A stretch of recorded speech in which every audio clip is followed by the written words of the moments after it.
সংগ্রামী উপস্থিতি, প্রিয় ছাত্র সমাজ, পৃথিবীর ইতিহাসের জঘন্যতম গণহত্যা চলছে ফিলিস্তিনে। আমরা দেখতে পাচ্ছি অসংখ্য শিশু, নারী এবং বৃদ্ধকে হত্যা করা হয়েছে, অসংখ্য সিভিলিয়ান মানুষকে হত্যা করা হয়েছে। আমরা দেখতে পেয়েছি অসংখ্য বাড়িঘর ধ্বংসস্তূপে পরিণত করা হয়েছে। ফিলিস্তিনের সকল মানুষকে, গাজাকে তারা ধ্বংসস্তূপে পরিণত করেছে।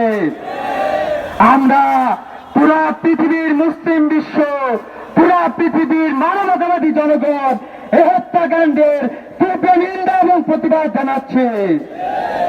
আমরা বলতে চাই, প্যালেস্টাইনের শিশুরা এখনো লড়াই জারি রেখেছে, প্যালেস্টাইনের মানুষেরা লড়াই জারি রেখেছে, এই লড়াই তারা জারি রাখবে ইনশাআল্লাহ।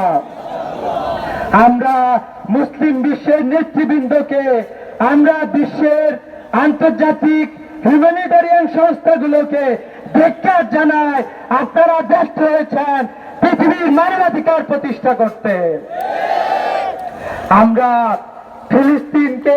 ফিলিস্তিনের সাথে যেভাবে একাত্মতা পোষণ করেছি, যেভাবে আমরা ইসরায়েলকে বয়কট করেছি, আগামীতে পুরো পৃথিবীবাসীকে নিয়ে এই বয়কট এবং ফিলিস্তিনের এই বয়কট এবং ইসরায়েলের বিরুদ্ধে আমাদের আন্দোলন অব্যাহত থাকবে ইনশাআল্লাহ।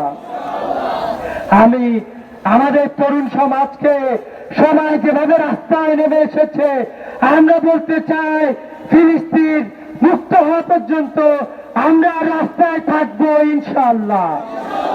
ফিলিস্তিনের জনগণকে বলতে চাই, তোমরা কেন, পুরো পৃথিবীর মানুষ তোমাদের সাথে রয়েছে।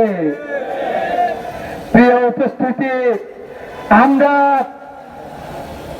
ফিলিস্তিনের জনগণকে তাদের যেভাবে প্রায় 6 লক্ষ শিশুকে পক্ষাঘাত করার মতো তারা আয়োজন সম্পন্ন করে ফেলেছে।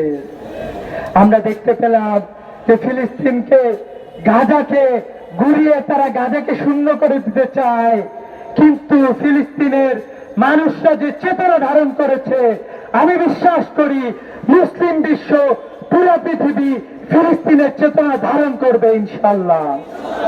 যদি আমরা ফিলিস্তিনবাসীর চেতনা ধারণ করতে পারি, আমরা মুক্তি পাবো ইনশাআল্লাহ। আসসালামু আলাইকুম।